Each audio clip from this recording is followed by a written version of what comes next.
So we're now going to talk about web programming languages. Basically, if you want any real web application, you need to produce dynamic content. And producing dynamic content requires a programming language to generate. And so here are some typical programming languages that are being used for web applications. This is not exhaustive, but PHP is one of the most popular languages. It was one of the first ones. And to get some experience with this, we will have in our exercises this Natus WebCTF, which I'm really fond of. There's like 30-some levels of it, but we're only going to do a couple of them. There is your Web for Pentester #1. So hopefully you've been able to set up the Web for Pentester virtual machine. All of that is written in PHP. There is a lot of Java and Java server pages. So PHP and Java were the first two languages that really were used for building complex web applications. So your homework site is actually built using Java server pages. So you'll get a little bit of experience navigating pages that have been produced by Java or JSPs. And examples of Java frameworks, runtime frameworks include Tomcat, which is an Apache project, and then Struts, which has been made infamous by Equifax and so it wasn't actually an Equifax injected thing. They were just running an out-of-date Struts. There's also a lot of Ruby out there. So Rails was one of the first web frameworks that really made programming web apps easy. So a lot of people love Ruby and Rails. I don't understand why. I mean, it's similar to Python. A lot of people like Python because of the way it simplifies programming. A lot of people love Ruby for that. And Web for Pentester #2, that VM is written in Ruby. And so the reason why you need to allocate that with 1 gig of RAM is because the Ruby runtime requires a significant amount of memory in order to run. There's also a lot of sites that are implemented in Python, so either Django or Flask. Here are some examples of those. Google Gruyere, which is a CTF for, I think that's for cross-site scripting. Our Oregon CTF stuff, our Meta CTF stuff is all in Python Flask. All of CS49530, for those of you who are just in it, that's a ton of Python going on in there. So we're not going to do a lot of Python in this class just because I think that's been killed in the other classes. There is a lot of JavaScript out there. And so hopefully you'll eventually take the full stack course. I'm not going to do too much. Well, it's hard to avoid JavaScript in a web security class because all of the client stuff is JavaScript. But I'm not going to focus too much on the JavaScript backend stuff since that's mostly done in the full stack course. There is some C#, Go, and even Rust is being used to produce websites. We're not gonna approach any of those things until they get more popular. Most of the exercises in this class are going to be PHP and JavaScript based. It's important for me to talk about if you are developing a new web application from scratch. It's important for you to understand what you're getting into. And so you have to choose your programming language that you're building your website on very carefully. There is a reason why you want to avoid certain languages, and you should know those up front. You shouldn't just go to Stack Overflow and say, which one's the most popular? Because based on your set of requirements, you might need something completely different. If you need to rapidly prototype, you might need one kind of thing. If you're mission critical, you may need something else, as it turns out. And one of the issues, if you're moving towards the mission critical end, a lot of these programming languages make it really easy to shoot yourself in the foot. It makes it really easy for you to produce vulnerable code. Those are the programming languages you would have to avoid up front. Even though it might cost you in terms of productivity, in the long run, for security, you want to make sure you do the right thing. So here is an example. Here's one popular language. And here are some equalities that I want you to guess whether or not this particular programming language thinks is true or false. So if you gave a programming language 2 strings that looked like this, would you expect this to be true or false? How many of you would expect true? How many of you would expect false? A lot of you. Yeah, don't look ahead. Actually, yeah, if you got the slides up, don't look at the slides. So this is actually true in one of the programming languages. What about the next one? So hex 1234 AB is actually, when you put that into decimal, is that 1193131. Would you expect that to be true or false? Well, true. Anyone? Couple? Okay, false. Okay, half and half. So this is the problem. The fact that we're half and half is a problem here.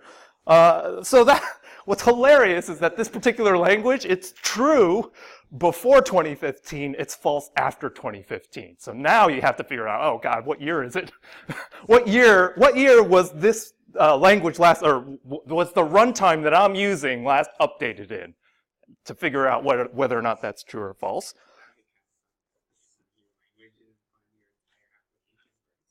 Yeah, so yeah, if you don't, so this particular language forces you to understand that, which is a problem, is the question. So another one, the string hex ABCDEF compared to another string, which is space padded.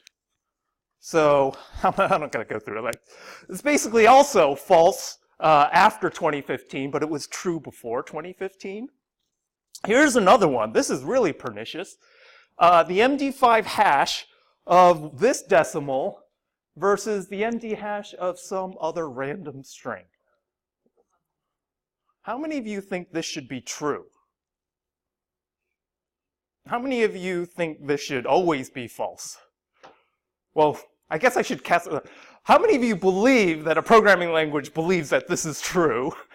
Is the question. And then how many of you believe it should definitely be false, regardless? Yeah. So here's the problem.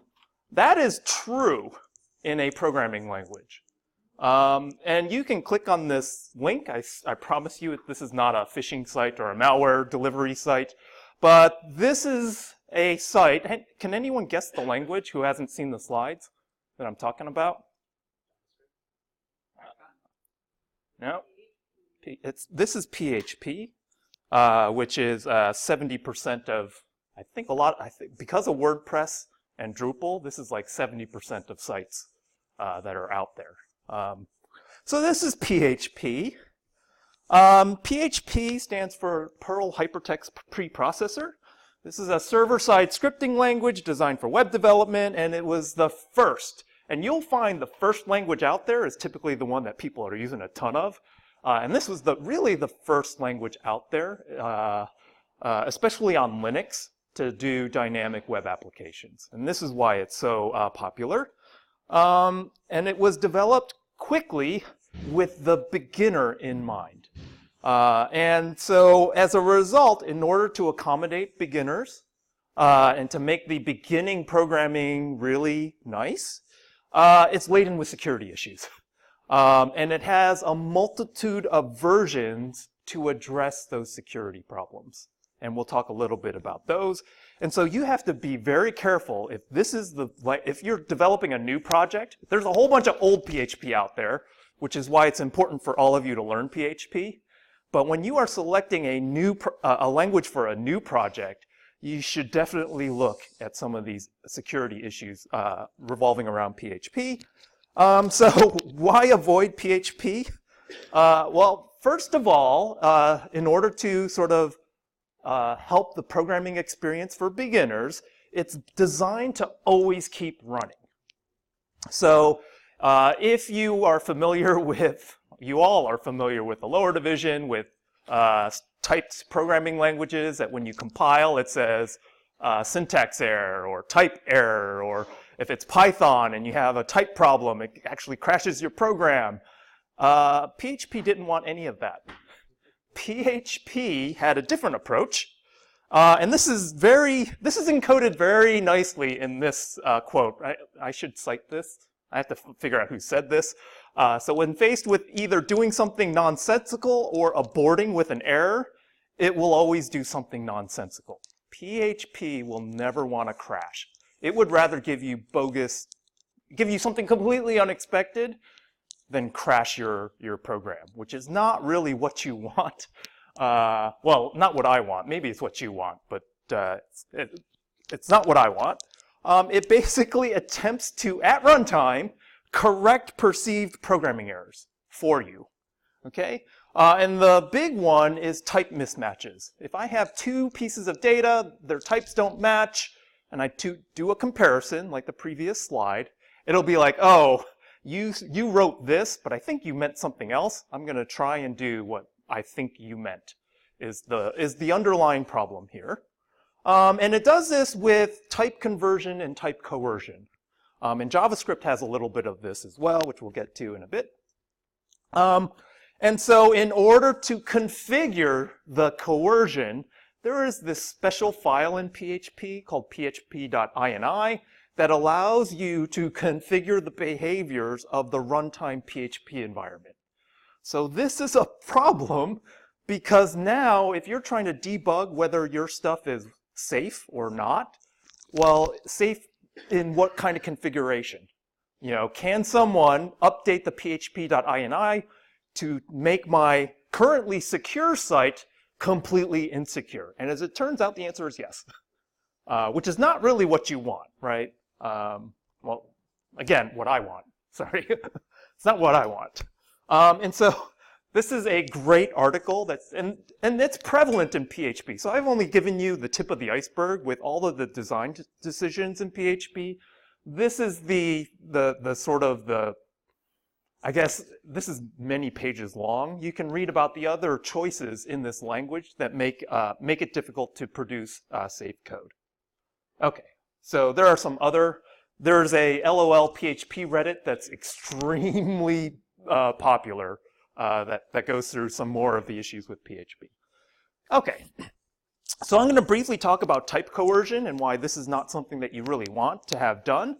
And so PHP is a weakly typed and dynamically typed programming language. So assuming you've had 320, you should know what that means. It has coercion rules that are complex and unpredictable. So when you are comparing Booleans to numbers, the false is always converted to a 0. So that doesn't seem so bad.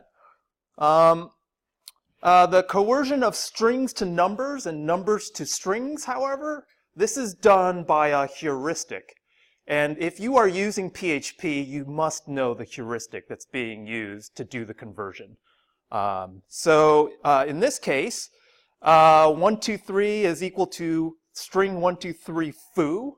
What it's going to do, when it sees that, it's going to say, okay, one of these things is, they're not like each other. How am I going to coerce one type to match the other type in order to evaluate this equality? And as it turns out, this is actually, well, actually, here are some examples of this. So, so in this case, 123, the integer, is equal to the string 123 foo because PHP says you started this string with 3 numbers. I'm going to assume that the rest of it should have been a number, and then I'm going to coerce it into a number, and then say, hey, this is actually true in PHP, the first one. The second one is you have types that match. So string 123 is definitely not equal to the string 123 foo, so that is false in PHP. And then PHP has some numeric limitations that make these two things equal when they're coerced into I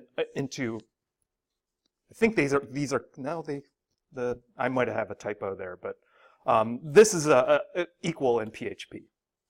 Okay, so the kind of coercion that's going on in PHP leads to type juggling errors in your runtime web application. And so there's an example of a type juggling error in the NATA-CTF, which we actually won't cover in this class, but you might be able to do this for a final project level if you'd like. Okay, same lines. Okay, so you need a little bit of PHP. Yes? In the last slide, why would that, the last example, why would that be equal? I am not quite sure. I think one of these was a number and then coerced. I have to double check. I don't remember why that is equal. There are some other examples that I do. There's another set of PHP examples that I'll go through that I have the answer. I don't have the answer for that one offhand. Okay. So you need a tiny bit of PHP syntax in order to do the levels in the homework. The thing with the syntax for PHP, this is the directive for specifying PHP code. And PHP code is typically embedded in the HTML that is being dynamically generated. So you have a dynamic HTML file, and then within it there are these PHP directives that the PHP interpreter will execute, and then the output of that execution will basically emit HTML code that you embed in that file. And I'll show you an example of this. In PHP, it supports comments. So this will be important when we do SQL injection. It's got the double slash. It's got the C-style comments. It also has bash-style comments with the pound symbol. It has variables that are basically like Perl, where variables are declared with a $ in front.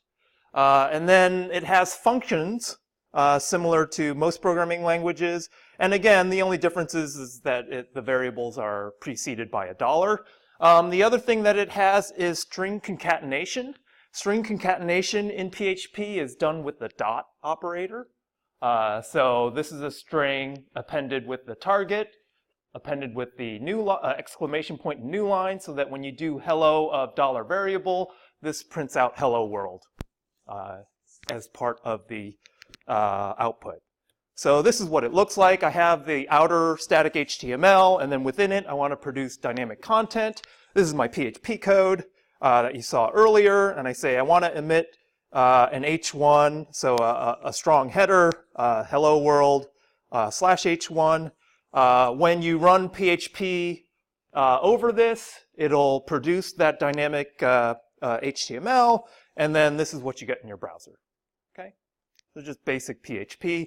That's pretty much all the PHP you'll need for, I believe, all the examples in this class. So thankfully. I don't want to teach you too much of the bad thing. Some of you just took the blockchain class and I taught you a whole bunch of badness in Solidity, so I don't want to go down that path, but there's nothing else in the blockchain, so. Okay. The next thing is JavaScript and Ajax. So obviously JavaScript is the most popular programming language for web development by virtue of the fact that it is the only thing on the client that can be run, and almost all of these apps now are client-side apps. So there's a ton of JavaScript being developed. It's also taking over the server end. So Node.js, which is a JavaScript runtime for producing dynamic HTML and dynamic content, that's also quite prevalent. The fact that one language can run both on the client and the server makes it so that companies, when they hire a JavaScript developer, they can shift that resource on the server side, on the client side, and this is why, part of the reason why this is really taken off. But JavaScript was designed and written in 10 days, and it also has some issues. It's not as bad as, I don't think it's as bad as PHP, but it does have some issues. It does do type coercion as well. And so this is why people are trying to glom on top of JavaScript in order to make it a much safer language to develop in. And this is why you have things like TypeScript, which is a more strongly typed version of JavaScript, a strongly typed version of JavaScript to develop your web applications. This is a talk that is probably the funniest talk on type coercion you'll ever watch. I am not going to play this, but I think the issues of type coercion are really well laid out in this. It's like a 15-minute talk, which I would recommend all of you watch, but I'm going to skip that because I'm trying to get to the other stuff in this class. Okay, so I'm going to give you a brief walkthrough of some of the JavaScript syntax, because you'll definitely need to know JavaScript to reverse engineer the homework site. Because all of the homework sites form submission and navigation is done in JavaScript. So the first thing with JavaScript, you have variable declarations with the var keyword. And this is, I should mention, this is really, really old JavaScript. For those of you taking the full stack course, you might not even recognize this old version of JavaScript.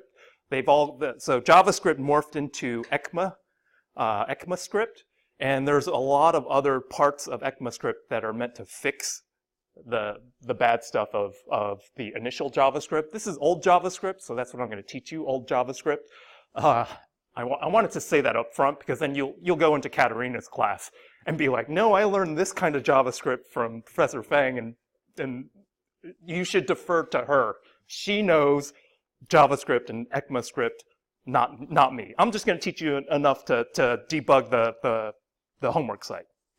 Okay, so variable declarations with the var keyword. You can either do it initialized with the equal sign or leave it uninitialized, and then somewhere along the path set it to a value. The types in JavaScript, there are 6 basic types. They're adding a 7th type in ECMA 10. But we're going to just talk about the basic types of the initial language. There are string objects that you denote with either single quotes or double quotes. It's a first-class object in JavaScript, so if you have a string object, you can get its length by using the .length specifier. The numbers in JavaScript only supports floating point numbers. There are no integers in JavaScript. This is something that you should know up front. Everything is a float until ES10's big integer implementation. So the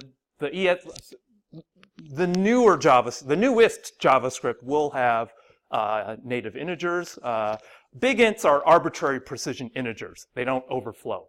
So that's an interesting development. But again, even though this thing says parse int, it's actually stored in the IEEE floating point format. So if you took CS201, it's stored as an IEEE float in the back end. It has arrays, and they're a little bit different than the C arrays. It allows you to specify arrays as a first-class object, and allows you to push into arrays to add elements to them. It allows you to get the length of the array using the attribute or the property length. But it also allows you the C-style access of these arrays, so just index by integer. And that's what I wanted to show you here. I don't think there are a lot of arrays in your exercises, but there are some. There are objects in JavaScript, and objects are containers of arbitrary properties. And they're similar to the struct, although each part of the struct has got a name associated with that struct. And so here is a declaration of an object. Object O has 3 properties, A, B, and C, and they are set to values, and in this case, a string, a number, and then another object. So it can be you can recursively define objects within JavaScript. Accessing and adding to and from this object can be done in a number of ways. So here I can use the dot notation to add an attribute or a property to this object, O, and say I want to put another string in there. I can use the array notation and specify the character G as my property name, and then specify that as a number, or I can actually create a new property that's an object. And in this case, it's this object. And then when I print out O, you could do this in the console of your web browser, and this will all work. And when you type out O, you'll see that all of these attributes have been added. So F with world, G with 2, and then H with that object. And if you'll note, when they're stored, the property name is all stored as just, they're strings, implicitly strings. Okay. In JavaScript, functions are first-class objects, and this is one of these, one of the real important things to have in a programming language. This is the fancier functional programming stuff in JavaScript we're not going to cover, because for the most part, our implementation, the websites that we're going to look at, just use JavaScript in a standard way. So you'll see a function declaration in JavaScript with the function keyword, and then you can invoke that function here at the bottom. So it's very simple. Some operators.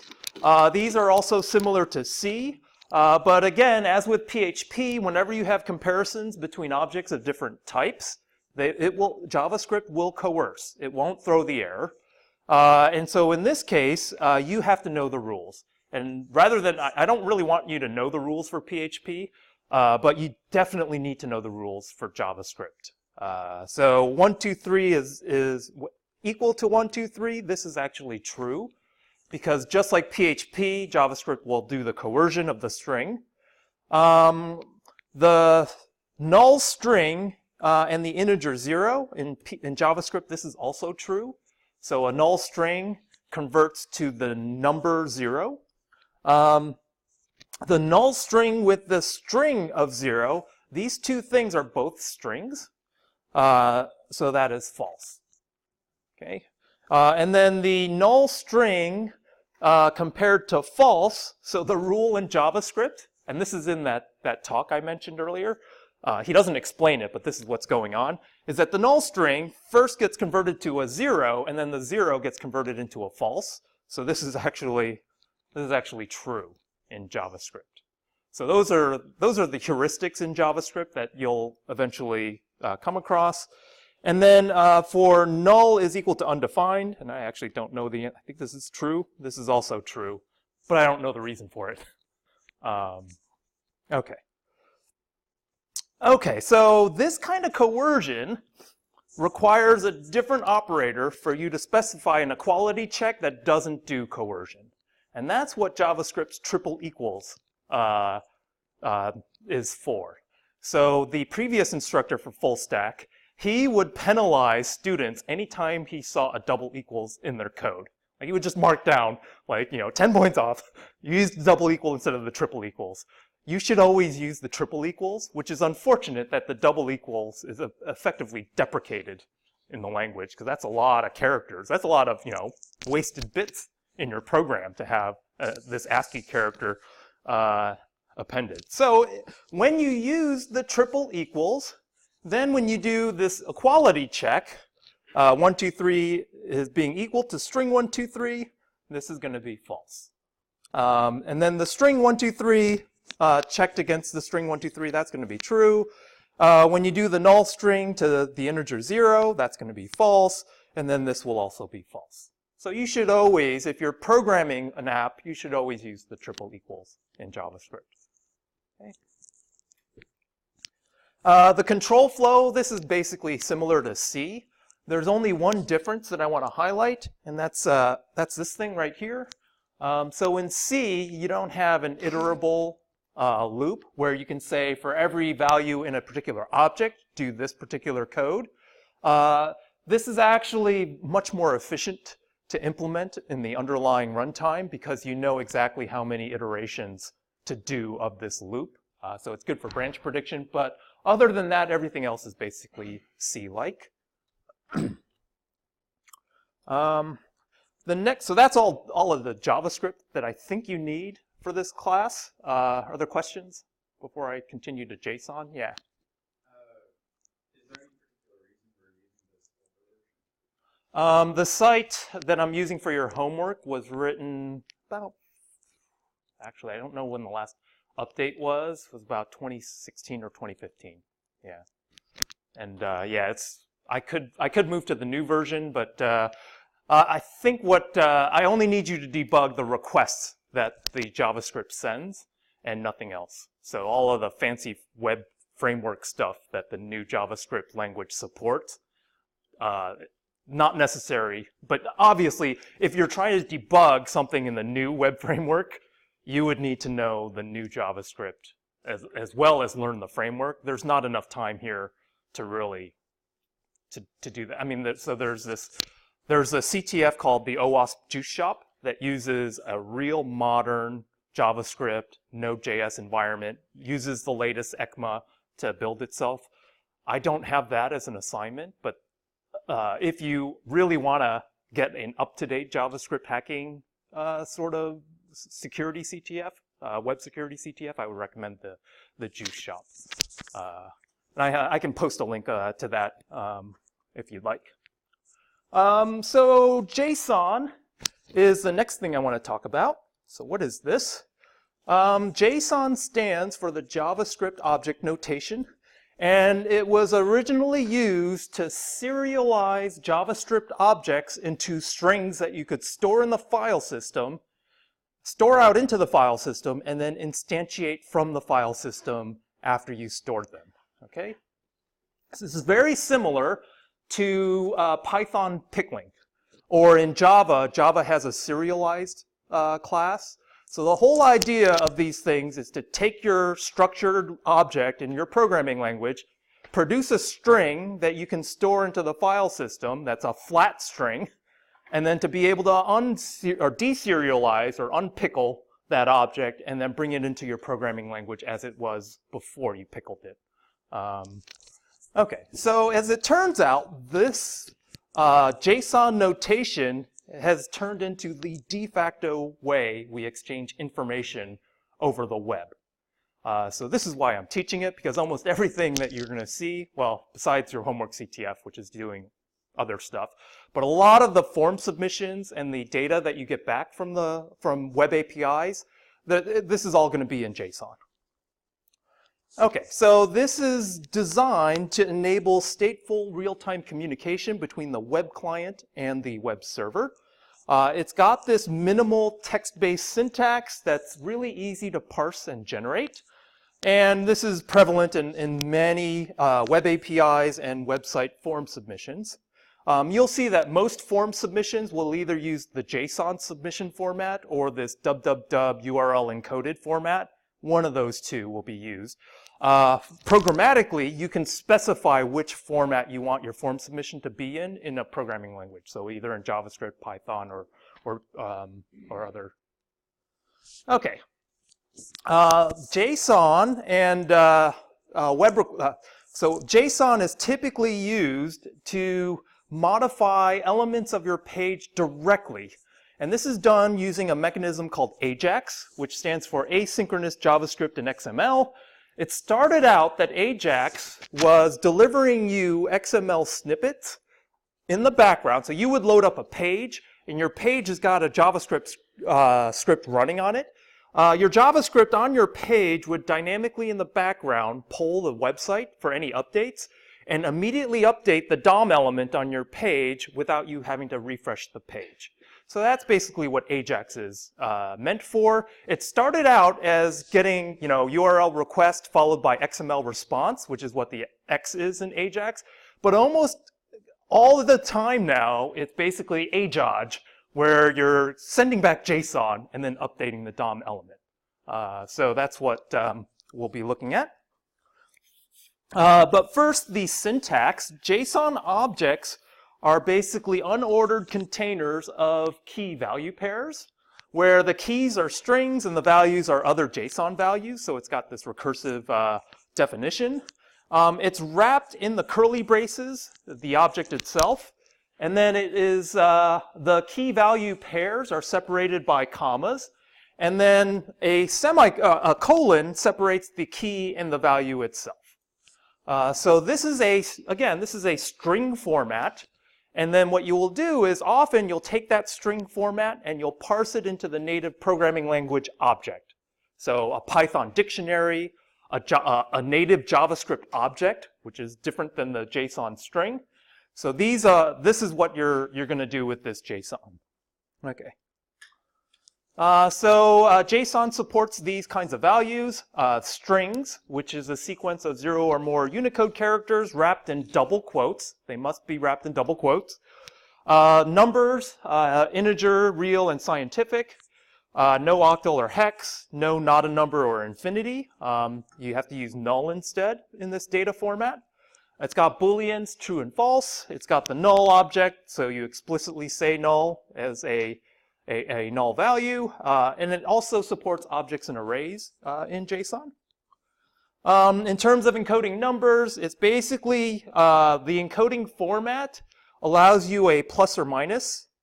It allows you some leading zeros if you would like, followed by some digits, and then if you are expressing scientific notation, then it can be followed by the exponent which is another integer.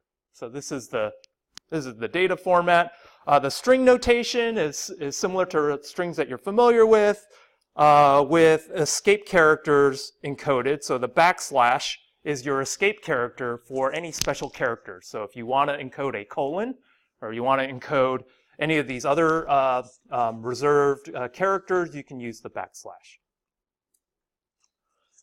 The arrays are similar to C-style arrays, where they're square bracket denoted, and then the comma separates the values in the array. So I'm gonna, this is pretty straightforward, so I'm gonna skip this. This is an example of a JSON object you might see. So key value pairs separated by, the key is separated by a colon with the value, and then the pairs are separated by the comma. And then you can see that some of the values can be JavaScript objects themselves. Okay. Okay, so here's an example. There's this stock fighter CTF that we used to play that was basically hack the stock exchange, a virtual stock exchange. And it was all done using AJAX requests and JSON responses. So here's an example of what you might get on the API. So this is the web API returning your order. So different accounts, symbols, prices, and quantity. And you can see the values are strings or numbers.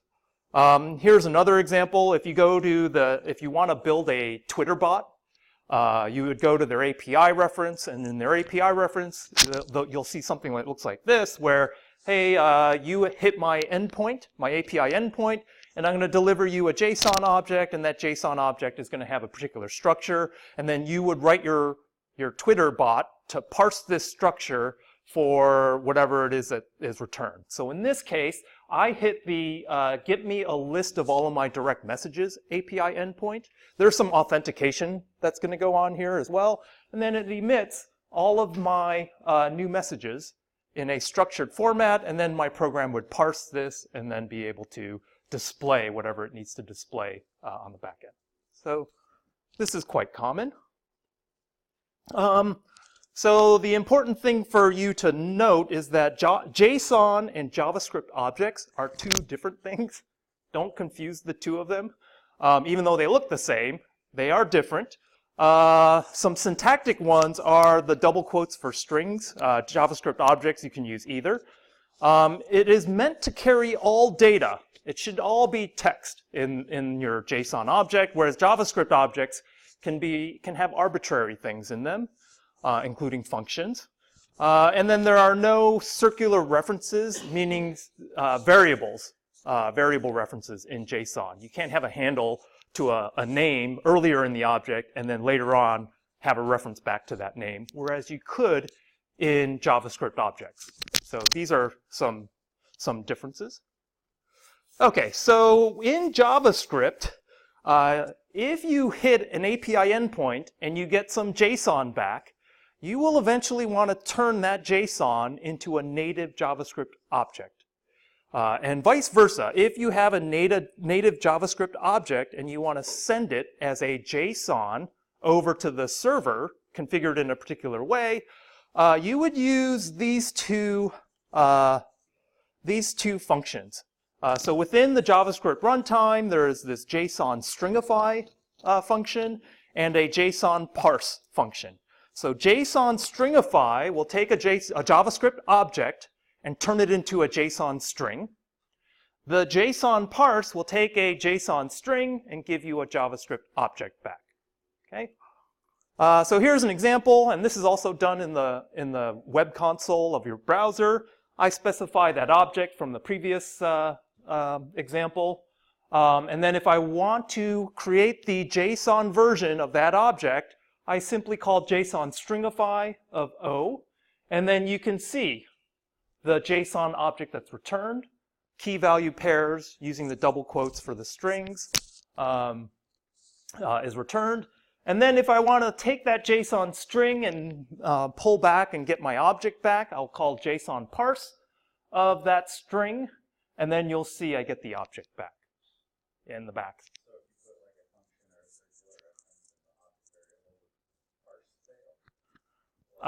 Yes. Yeah. It will not generate a function object for you.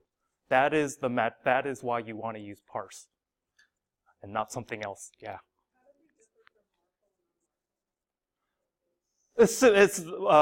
You mean the actual named functions marshal, or it's basically the marshalling function is what you similar. So marshal, yeah, in my understanding of what they use the marshalling term for, it is taking parameters and putting it in a certain format for something else down the line, which is basically what this is doing. Yeah, so I'm sure there's probably other YAML. Yeah. What's it? Golang. Okay. Yeah, almost every. So yeah, I'm more focused on the actual functionality of what these things are doing, but there could be many different implementations. Yeah, and in fact, if there's a better way of doing this now, someone who actually does full stack web development, JavaScript development, you can just send it to me, and I'll update this. This is not my wheelhouse, really, web dev, but maybe I should run these slides past Katerina, and she can help me fix these things. I'm almost afraid it'll take a long time, probably. But if you see, after I do the parse, I do get this object back that's similar, but it's not exactly the same as what I had just stringified. Okay. Okay, so you will find that JSON is typically parsed in AJAX requests within your JavaScript. So, for example, you hit that API endpoint. The API endpoint is going to deliver you a JSON string. So, for example, it might deliver me this variable. Well, I set what I get back from the API, I set it to this response text. And so this is the string, the JSON string object that gets returned from that API. And then what I would do is I would parse that text string to produce the object that I can then index using my regular JSON object format. So JSON object.name, .grade, and .format, and that will take these fields and create an object with those properties associated with it. Okay, so that's what the parse is doing. Okay, it's also on the other way. If you have some data and you want to do a form submission in JSON, so a lot of these endpoints, API endpoints, when you do a post to that endpoint, it's expecting JSON for the form data. And so what you would do, if you have an endpoint that does accept JSON as a form submission format, then what you would need to do is you would need to take your form elements. So in this case, so jQuery is a JavaScript library that's very prevalent as a way of accessing elements within your page. And so in this case, jQuery is getting these two elements, the name and the message. So this is a web page that has a form that has a name field and a message field.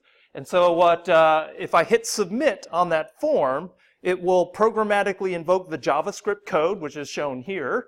And then what it will do is it'll pull those two values from those elements in your form field. And then it will stringify the object that is basically those two fields. Stir name is the field property, the form property name. And stir name and stir message are the form property names. And so I do a JSON stringify. I set the special attribute property data to it, and then I post to an endpoint that is expecting submission in the JSON format. So that is, so on the submit, on click, I'm going to issue an AJAX call that will then post the elements here in the background. Okay. Sorry, the color scheme there is kind of crazy, but yeah.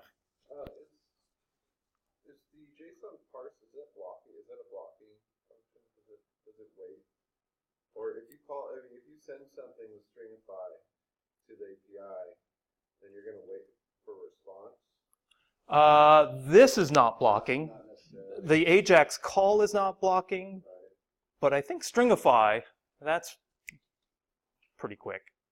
Yeah. So I think that would I mean, I think it would run to completion on this particular thing. But yeah, the AJAX should, yeah, and this is why it's issued as a callback. So in JavaScript, you say on click, issue that function in the background. So the AJAX call, and actually even the stringify as a result of that, is done in the background as well, because the actual AJAX call itself is backgrounded.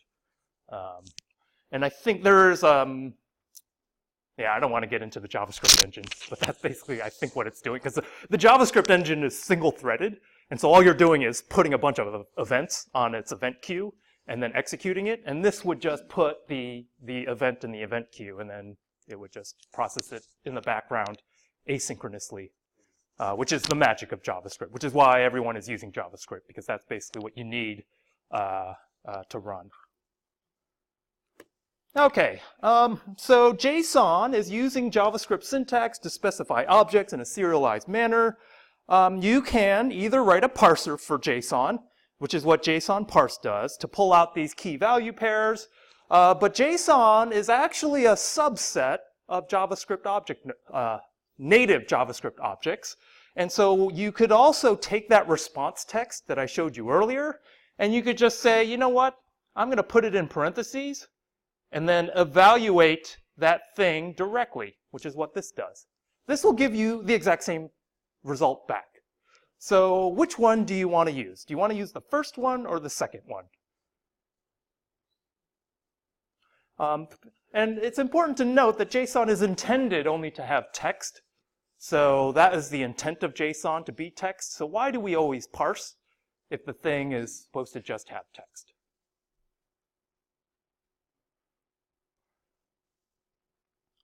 So what if the JSON object itself, it was supposed to have text, but it actually had code in it? That is the problem. This is why, initially we were doing the eval, because nobody wrote the parser. It's like, God, that's really easy. I'll just eval whatever got stored onto disk, I'll just eval. And then cross my fingers. Hopefully nobody got into the file system to inject actual JavaScript functions in there. I'll just assume it's all text. And so even though JSON is meant to be all text, because you can't always assume people aren't going to tamper with that format, you might get a function sent back to you. And if you actually do an eval, you're done. It's game over completely. So this is why I have this slide on eval. So when we talk about JavaScript and JSON, we have to talk about security here. There is this huge, and this is one of the top 10 vulnerabilities that we're going to cover. This is called an insecure deserialization attack. When you send a backend something that it expects to be all data, and when it deserializes it, it actually is executing code. That's the deserialization attack. And so this is a classic example of mixing code and data in an object format and having bad security things happen. So again, another, the same pattern appears. And if you think about it, this is not an issue on the client. If you think about getting an object from the server, there is no trust problem in calling eval on an object that the server sent you, because the server is already sending you code that you're executing. So this is not really a client-side issue, that when the deserialization happens on the client, it's already expecting code from the server to execute, unless someone is uploading rogue code into the server and then forcing you to evaluate it on the client. So I wanted to mention that, because you have to think about who is being trusted here, and whether or not doing an eval is going to increase your security or decrease it. So, or do nothing. Okay. But if you're on the server running Node.js or Python or PHP or any of these other languages, you should never, ever use eval to generate that object, because any runtime evaluation of untrusted client input is extremely dangerous. And you will see this in the 2 deserialization labs that we'll be doing. You must validate everything that the client sends to you. which is what the JSON parse is doing. JSON parse is making sure you conform to the JSON object notation standard, and it's going to drop anything that doesn't match. So that's input validation on the JSON object. This is a good thing. You should always validate your inputs, which will be a theme throughout this class, actually. So yeah, you have to ensure that you're doing a parser on the server running Node.js instead of doing that eval. Okay, so in general, eval is evil. So never use it in PHP. And we'll talk about what happens, how to exploit a web application that is using eval in PHP. You should never do it in Python. And so there's we're not going to do it in this class, but there's this Unical level where they deserialize a pickle. So serialized objects in Python are called pickles. When you deserialize a pickled object that's got code in it, it's game over for the web server. And then JavaScript. And so we'll have a lab that does this. The problem with avoiding eval is that it's hard to avoid eval. Like, eval can be very sneaky in where it actually gets evaled. This is why it's like, if you want to pursue this as a level of specialization, there's a lot of room for you to specialize. Because there's a lot of ways that we're evaluating code. My favorite way that eval got snuck in was this FireEye security product. So FireEye had this product, and it was sitting there on the network, passively monitoring all the emails going through that network. And what it would do is it would take the payload of the email, it would look at it, and if it looked like it was a Java program, it would disassemble that program, analyze it for malicious patterns, and then either allow or deny that email. The problem was that it was using this thing called Jode, and Jode advertises itself as a disassembler. That's like, okay, a disassembler just statically analyzes code. It should not have to execute code. But as it turns out, Jode actually, if you have obfuscated a string in your Java code, Jode would actually call a simple runtime environment to reverse engineer your obfuscated string. And so because this got embedded into FireEye's products, FireEye is like one of the top security companies that are out there. Basically, the security product made the whole network vastly more insecure than secure. And this is because, and anybody could make this mistake, right? Like, when you think it's a disassembler, you don't think that it's actually going to execute code. It actually executed code. So this was something that Project Zero found, which is Google's elite team of hackers. I put a link there if you're interested in looking at this exploit. So yeah, people sending a jar across the network can basically get remote code execution on the FireEye product itself. Okay, so this is one of the reasons why Ajax with XML is actually has a benefit. So XML has many disadvantages. The one advantage of XML is that XML as a data format has no code associated with it. It's like HTML, right? But as soon as you're mixing your data format with JavaScript with something that actually could encode code, that is where your problem is with the security of your language. Okay, so now I need to talk about how all of this is going to work for your homework. You're going to be hacking JSON, the homework site. So you're going to be noodling around with the JavaScript on the homework site page, JSON objects, maybe not so much on the homework site, but in other levels, and then Ajax. So when you peek into the homework site, you might see something that looks like this. It's run using jQuery. And so in jQuery, you can submit a request, an Ajax request, and you specify the method type that you're going to use, in this case a get, a URL, and these are specially named fields. You have to name these things, these particular fields, in order for Ajax, the JavaScript runtime, and the jQuery runtime to actually hit these things. And then you also specify a callback function for a function that should get called when that AJAX request finishes. And so when you go and you get that site, ajax.php, you get all the contents back, it will put on the event queue of JavaScript this function that will basically log the results of that request onto the console. So that's one thing. Here's an example of using a post, and in this case, the post, if I don't specify JSON encoding, it's just going to send this as regular form encoded text. So the type is post, that's the URL, and then you specify in the payload, in the post payload, what you want to send, and in this case it's just hello world, and then again it's got the callback. Okay. Questions about jQuery, JavaScript submission? Yeah.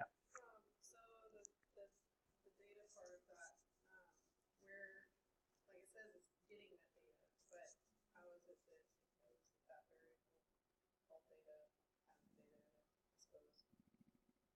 Like we're not assigning. When you specify the type as a post, it should have a data field.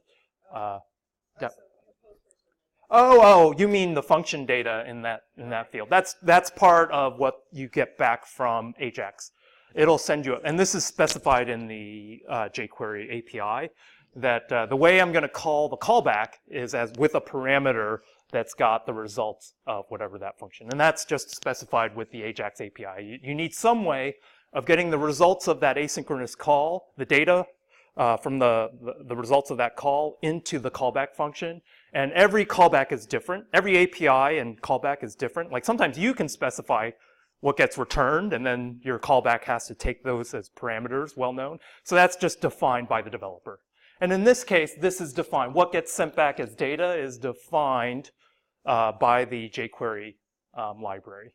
And you note that there's no data type here. So like, what the heck is that? Well, that's the problem with dynamically typed languages. You get something that looks like that, and you're like, I gotta look up the API. I have no clue what data is in this case. So you're like, what am I going to do with that data? In this case, I took the cheap way out, and I'm just going to log it to the console. But like, what am I going to use that for? Like, how do I get? Yeah, you could. Yeah, that's not a. I don't think this is specially named. Yeah, I believe it. Anyone who knows jQuery better than me, correct me? Okay, did you have a question or no? All right.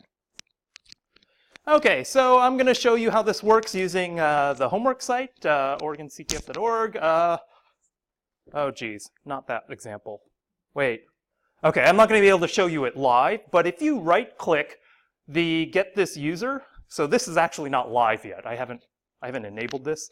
If you right-click get this user and you go and you navigate the form, you'll see the submit button with the value get this user, which is going to encode this.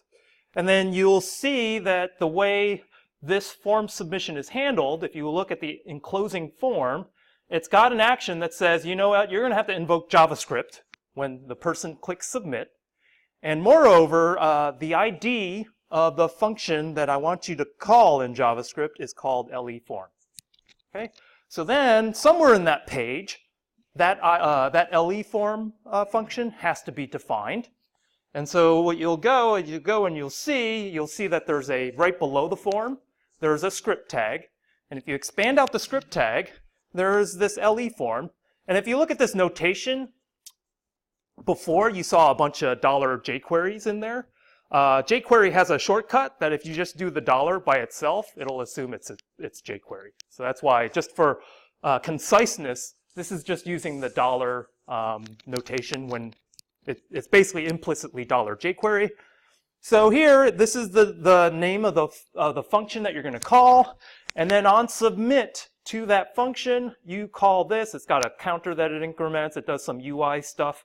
But then what it does, and this is the thing that you really want to see, is that it actually does a post, and it posts to this URL.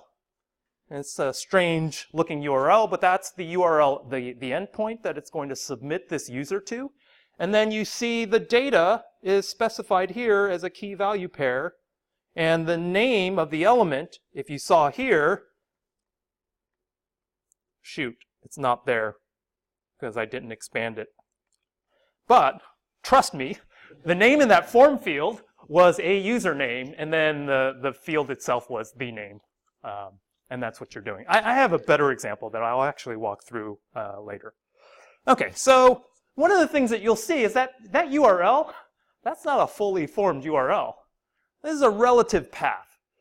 So you can specify relative URLs, and the way the web server will process that is as a relative path from your current location.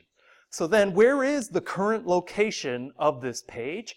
In order to find that out, there is typically in HTML, you can specify your base. So by default, it's whatever directory this particular page appeared in, but you can also specify the base of the frame.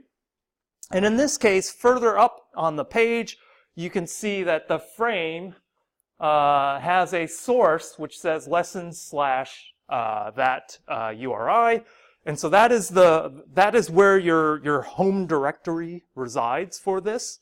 And so if you want to hit that URL endpoint directly, for example, if you wanted to write a Python script that did the form submission rather than submitting the form via their UI, then the endpoint that you want to hit, because this was in the lessons directory, the endpoint you want to hit is /lessons/ this URL. Okay. Other questions about that? That'll confuse the heck out of you because there's two directories there in every level. There's the lessons directory, and then there's the challenges directory. You could waste hours trying to hit one endpoint with the lessons directory when it actually needed the challenges. That's why I put this up here, to try and save many hours of debugging for you. Okay, and then the post parameters, if you hit this, would be that. Okay. The next thing I want to cover is Python requests. So pretty much every single exercise here in this class, you could solve with Python requests. Now, I'm also going to show you how to solve things with Postman, or you could even use Burp, the tool that Allison sent out the other day. You could go to that session, install Burp on your computer, and you can do the exact same things. I always recommend people write Python scripts to solve these levels because you're CS students and you need the practice. So definitely go with the Python scripts if you can. If you're up against a deadline, say the notebook is due in an hour and you haven't done half of the levels, then yeah, maybe you would want to do Postman. But as a learning exercise, I highly recommend Python scripts. In fact, I have Python scripts that solve pretty much everything in this class. I recommend doing that. So Python requests, it tabs itself as HTTP for humans. And the idea of requests is to programmatically handle HTTP. And so it will handle requests and responses, posts and gets, authentication, basic authentication, which is what we're talking about. It'll also handle form submissions. It'll handle setting the HTTP headers back and forth between the client and the server. It will handle setting cookies and printing cookies. It handles sessions. So if you, for example, on the homework site, if you log in with your credentials and then you subsequently want to hit the URLs that solve your level, you need that authentication cookie that you acquired in the first step in order to access the levels in the second step. Your browser is sitting there doing that for you so that when you solve a level, it knows it's you. But in Python, in requests, you have to tell the Python request package, hey, I want a session, and I want every request from this session to accumulate cookies so that when you emit the sort of the solution, or you hit the URL with the solution, it will send your cookie so that it knows that it's you solving the level versus someone else. And I'll show you this. The other thing is that it's got a really nice interface to specify JSON. Because we're getting stuff to and from the web using JSON, we need some programmatic support. Okay. If you solve levels using Python scripts, include those as part of your lab notebook. You'll get brownie points for sure. Okay, so how do you set up if you're new to Python? We typically install a Python environment locally. You're not allowed to install Python requests on CATs, on the Linux lab machines directly. But what you'll do is you'll create your own private version of the Python interpreter, and then you'll install requests on that version. And so in order to do so, we'll use a tool called virtual environment, so that you would invoke a virtual environment in whatever directory you want to do your programs in. You specify a Python 3 environment because Python 2 is being deprecated, I think, this month. It's like no more Python 2 updates. So you should definitely use Python 3. I'll dock you points if I see Python 2. It should not be done. And you specify a directory that you want to host your local version of the Python interpreter. You activate this environment using this command, and then you can install requests. And another package which I want you to install for your programming assignments is Beautiful Soup.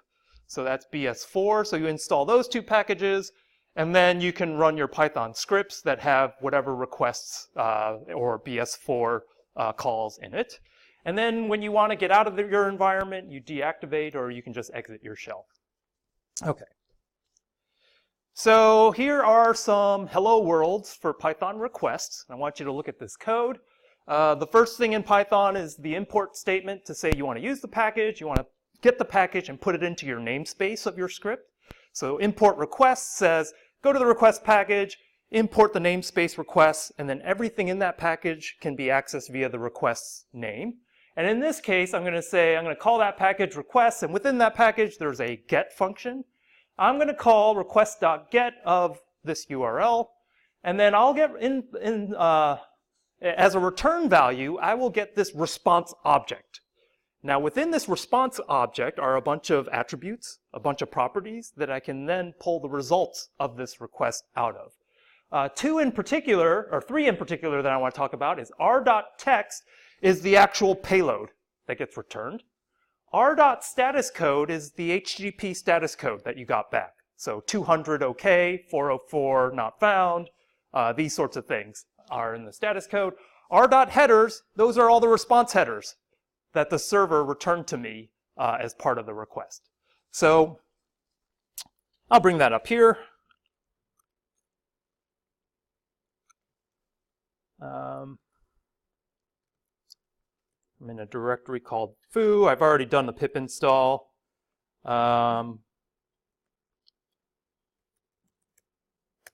Just run Python 3.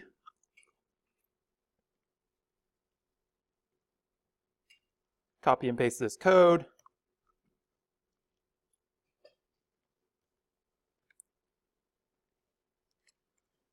If my copy and pasting worked, why does that not work?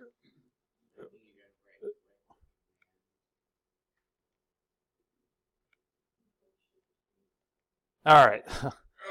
So you can see the get. I print r.text here, and you can see that this is the HTML that gets returned.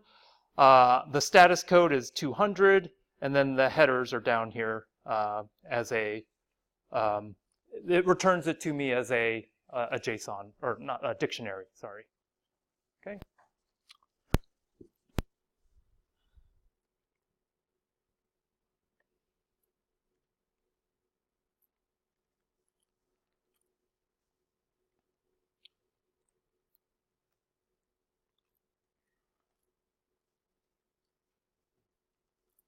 Okay, so I talked about sessions. This is the thing that emulates a web browser. It accumulates cookies.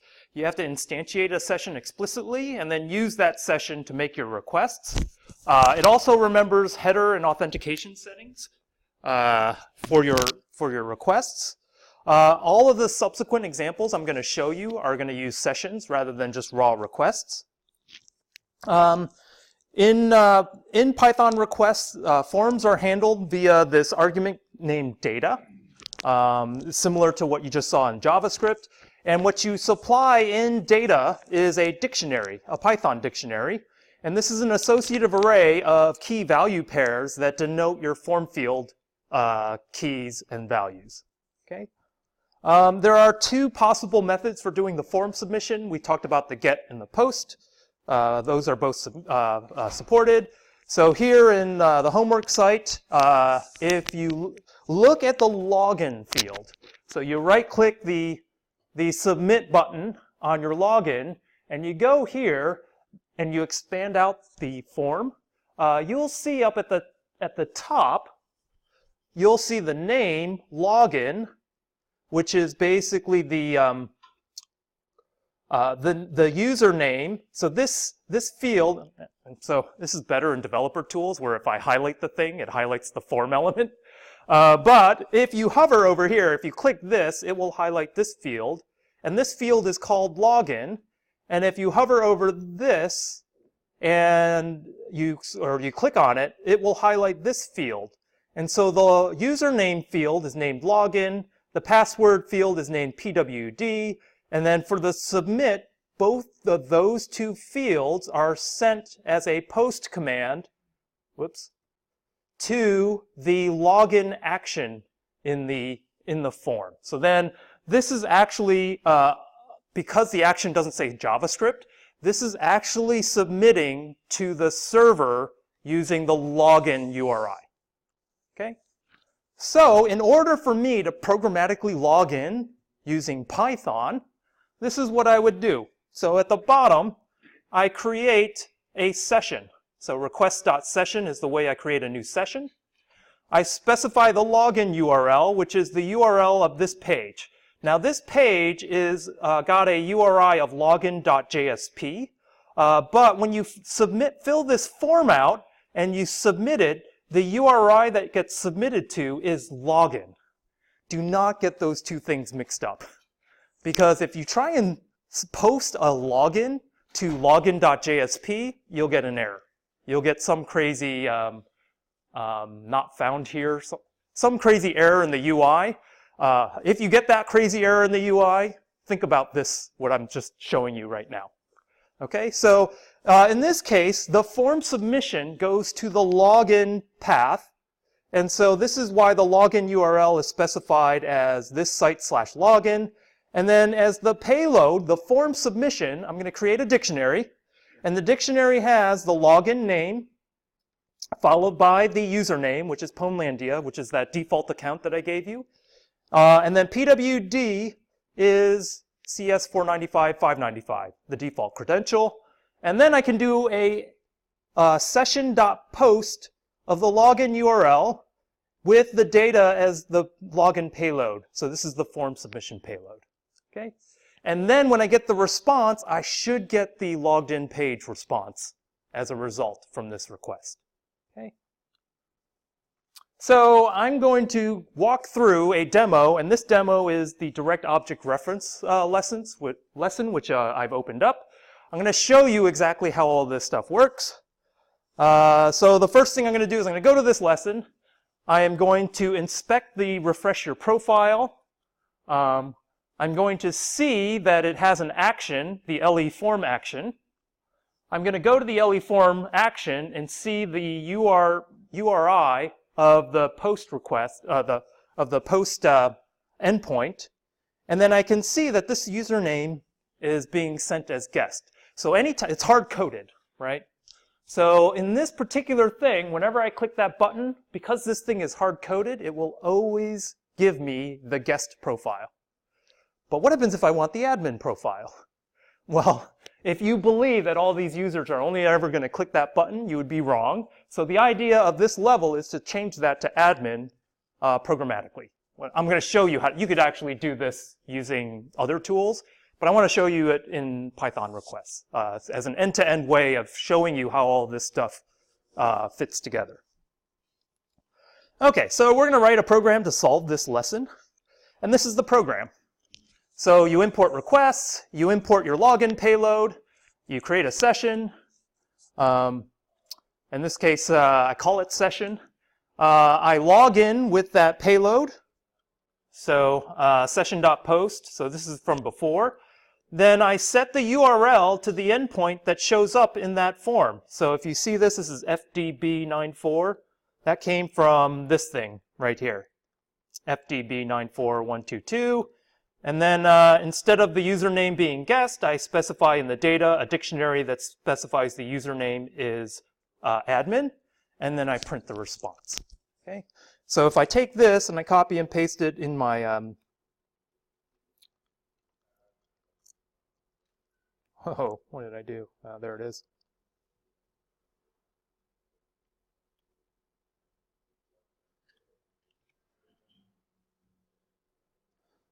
You can see this, what gets back is this user admin, and then you can see that there's this flag here.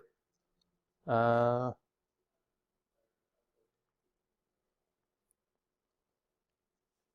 me see. There's a flag here that says you've solved this level. So this result key, so the thing with this site is anytime you solve a level, it'll give you a result key, and this is the key that you then cut and paste into the UI to say that you solved the level. Okay, so I could go into Pomelandia and solve this. In fact, maybe I'll do that. So then what you would do is you would take this result key, copy it, and then you can go back into the Pomelandia CTF.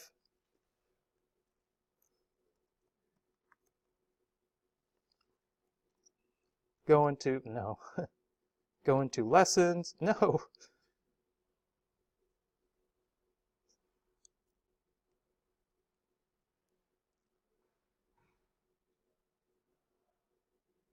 And then paste your result key here, and then you will have solved that level. So this is the mechanism at which you're going to be doing the homeworks. You're going to hack into the web app, get a result key, like I just got a result key, copy and paste the result key to the UI, and then you're done. Okay?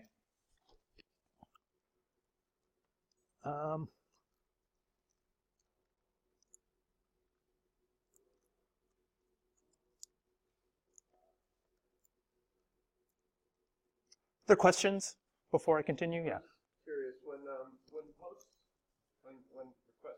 post function returns to REST, and then you're printing REST.text, are there other attributes to that object that's returned? Yeah, and there's a huge list of different attributes. Anything you can think of in terms of what you would like to know about the response, you'll see. If you can go, and I didn't want to show you the Python requests documentation. You can go in there and dig, but I only wanted to show you the parts that actually are germane for this course, just for you're going to be cognitively overloaded in this class already. So it's just to hide the stuff that you don't need is what that was the intent of not showing you the whole API. But I do think of any of the Python packages for accessing HTTP, I do think request is the best one, and it's actually the most prevalently used. And if you look at the abstractions, it's not like the abstractions will be any different if you move from package to package. It's figured out the idiomatic way of programming HTTP pretty well. I can't imagine anyone coming up with something better. But if someone finds something better, let me know. I'll move to it for sure. Okay, you might need to use Python requests for sites that have basic authentication protecting those forms. In this case, the way you would do this is through this keyword argument. So Python has positional arguments, as C does, but Python also has keyword arguments that are variadic, where you can specify any subset of the keywords, and then what gets sent is a dictionary to the callee, or the function itself, that has these attributes. And so in this case, I want to specify that my request should use basic authentication headers. And in this case, the API says to specify the username and password for the basic authentication using a tuple, a Python tuple. And so Python tuples are immutable, basically lists. And so in this case, the username is natus0, the password is natus0. And then if you copy and paste this is for the natus CTF, and you print out the results, you'll see that you'll get the results for natus1. And that will allow you to go to the next level of the CTF. Okay, I'll skip that. Some other things you can do is you can set the request headers of all of your requests that you're issuing from Python. And in this case, it's the keyword argument is based on, the keyword argument is called headers. So am I doing this here? Oh, actually, I'm showing you the sessions way of doing this. The way you do this is through the headers field of the session. And so you can update individual headers by specifying the HTTP header name that you want to change, and then the value you want to change it to. So typically the user agent would be like Mozilla or Chrome or WebKit.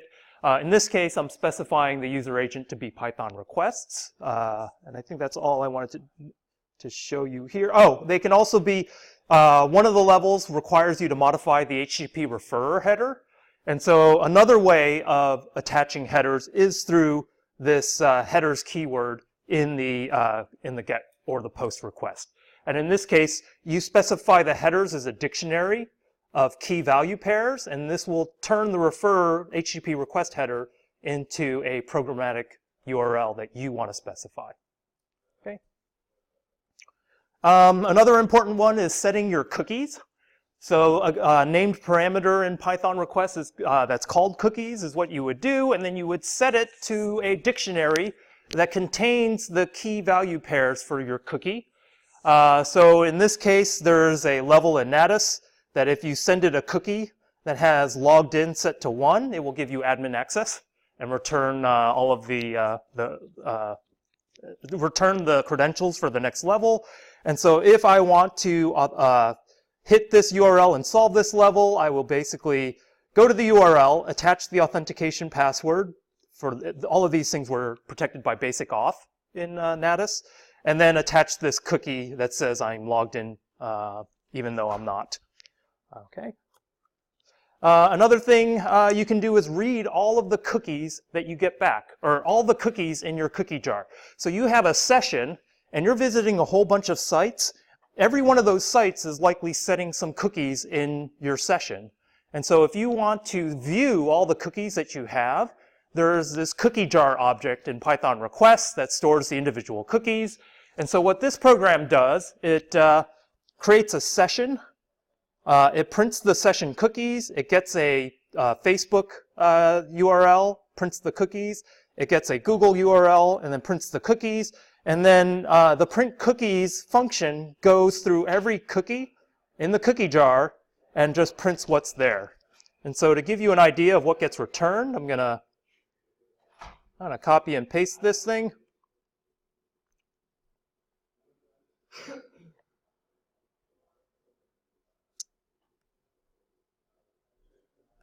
Huh.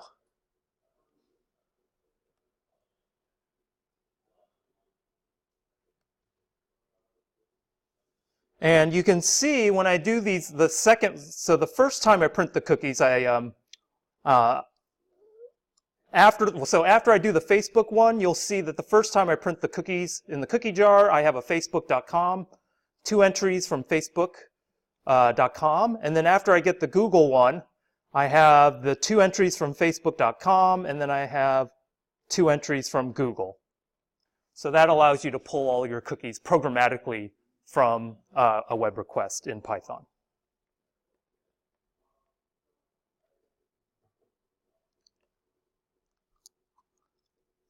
Almost there.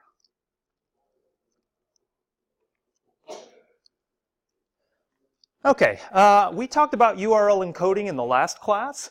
So one of the things that Python request does is it automatically URL encodes stuff for you. So you don't have to deal with that programmatically. So that's pretty convenient. The one thing that you have to make sure of is that you don't doubly URL encode things. So we talked about double encoding, getting you in trouble.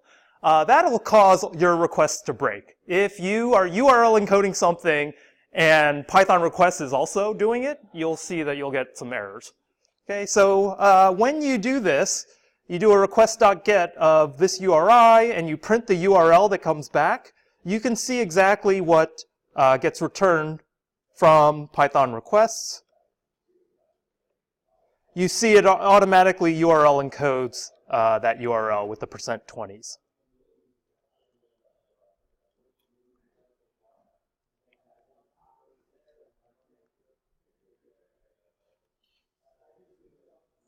Okay, another thing I want to talk about is Beautiful Soup. This is a parser for HTML, and especially for one of your programs, your first program, I want you to, we'll show you an example of using Beautiful Soup to parse the output so that you can do the attack. It's a programmatic attack that's looking at the results of the page to determine whether or not it succeeded or not. And so what you would do is you can call Beautiful Soup. So in this case, I'm calling ESPN's website. And then I can, within Beautiful Soup, there's a bunch of different parsers. And in this case, I'm going to take the result that I get back, and I'm going to send it to the HTML parser, because I know that's what is emitted by ESPN. It's a website. And then this is a piece of code that says, find all of the links on the website itself, and then print those out. So this is just a simple example of what it does. I'll copy and paste that.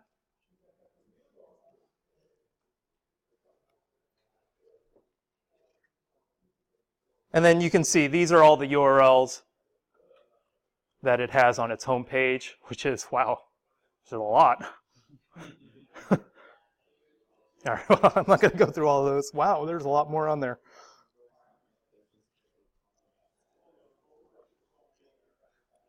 I got 10 minutes, so I think I can make it.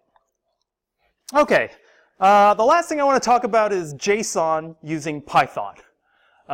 So because JSON is often being returned or transmitted to do your websites, we will need to figure out how to do this in Python.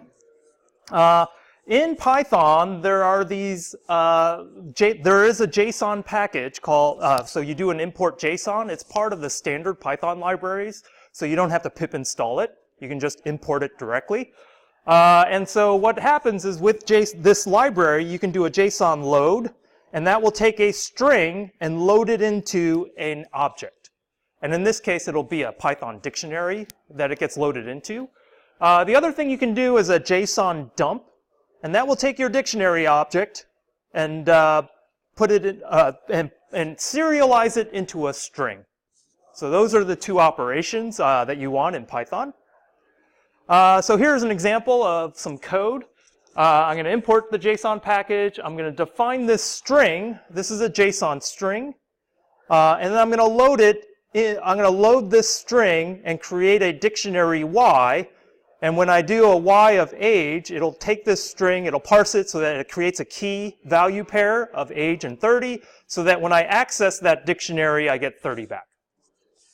Likewise, I could take this object, key value pair, and then I can do a dump, and then it will emit this JSON string, and that's the string that I can send off over the network. Okay, so that is one way you can do your JSON. Turns out Python requests has a better way of doing it. Well, I think it's a better way.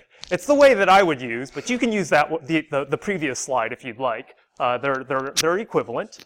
And so you could, in the first example, you could use data is equal to JSON.dumps my order. And if you look at this my order, this is your dictionary that you want to serialize. And then this will create a JSON object that you can then use to post to this endpoint, this orders endpoint. So this is the Stockfighter API again. And then you get a response back, and then you can say, hey, the response I want to be set to this dictionary, r_data. So I'm going to do a load operation of that. It's a JSON string that gets sent back from this API. So then I'll do a JSON loads to get this dictionary, and one of the fields in this in the JSON that comes back from the orders URL is the ID field, and then I can print that programmatically. Now, the way you can do this in Python requests is to avoid the JSON package entirely. So they built in the JSON parser and the JSON serializer into the Python package itself, into the request package itself. So you can specify a keyword argument called JSON, which is shown here, so that when you do a request.post, you can say, set the JSON to this serialized version of my order. And this is actually going to do the dumps for you. Even though it's a dictionary, it'll serialize that into JSON. Likewise, when you get the data back, you can there's an attribute or the function that basically you call on the response data. So the response data comes back. You can get the JSON representation of that and convert it into a dictionary. And so that's what r.json does. It takes that JSON response and then converts it into a dictionary, and then you can get the dictionary directly. So that's just a different way of getting JSON to and from your program. Okay, so the last thing I want to do is talk about other tools for interacting with your websites. The first one that I recommend is Postman, and I'm going to show you how this works. So the idea here, what I want you to do is you install the Postman application on your local machine, and then you have to install what's known as a Postman interceptor bridge. And this is software that will connect Postman to your web browser. That's what the bridge is doing.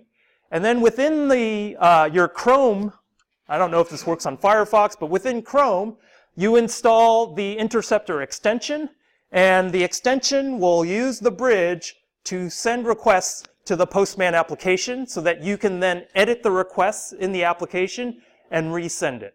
So I want to show you a demo of this because I want you to get this stuff. If you want to use Postman, you should install it and get it running by this weekend for sure. So what I'm going to do is I'm going to visit the website. I'm going to try and log in with a bogus password. That bogus request is going to go through Postman and fail. And then I'm going to edit the request in Postman, resubmit it. It's going to succeed, and then I'm going to be logged in. So that's what I'm going to show you. Before I show you that, I also want to refer to, you could install Burp Suite if you want, Zap if you want. Firefox also has an edit and resend option, so you can use that. You can use whatever you like. I just want to show you Postman. There's Postman. This is my browser. And I'll log out. One of the things with Postman is once you install the application, you go up to this menu, and you have to enable the interceptor. So this is the default setting when you install it. So when you bring it up, you say, I want to enable the interceptor because I want to communicate to my web browser, and then I want to turn on capture requests. And this is what you're looking for. Interceptor connected with a green dot. That means it's connected to this interceptor, which is an extension in my browser. And so within this extension, request capture is defaulted off. What I want you to do is turn it on. And then because you don't want to filter every single request, I filter just on CS495 OregonCTF.org. And then I'll apply that filter. And then I'm going to clear out these requests. I'm going to delete all of these things. Make sure I'm connected. So I'm connected still.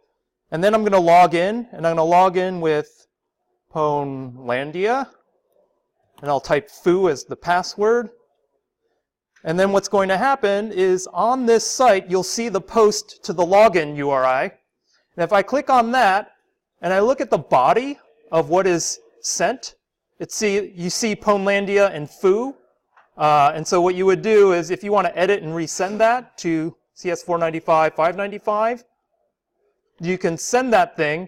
It will send another post. And if you look at this post, you see that it returns this HTML at the bottom, which is the login page that you get, successful login. And you can click this preview to say this is the Pwnlandia logged in. Okay, so with that, I want to mention, I didn't get to it this class, but if you want to get ahead of the game, the initial code lab, so I didn't get to broken access control, but you could start lab 1.1 over the weekend if you'd like, on broken access control. The code lab has the exercises that I want you to do. These labs have basically the answers included in them. So it's a matter, I would recommend that you try every level without the clues. And then when you're stuck, use the clues. Because it turns out you learn way better when you struggle just a little bit. So I would recommend struggling at least for like 5 minutes. Like struggle for 5 minutes, then do the clue. I have some levels where I say go straight to the clue. Go straight to the clue if you see that.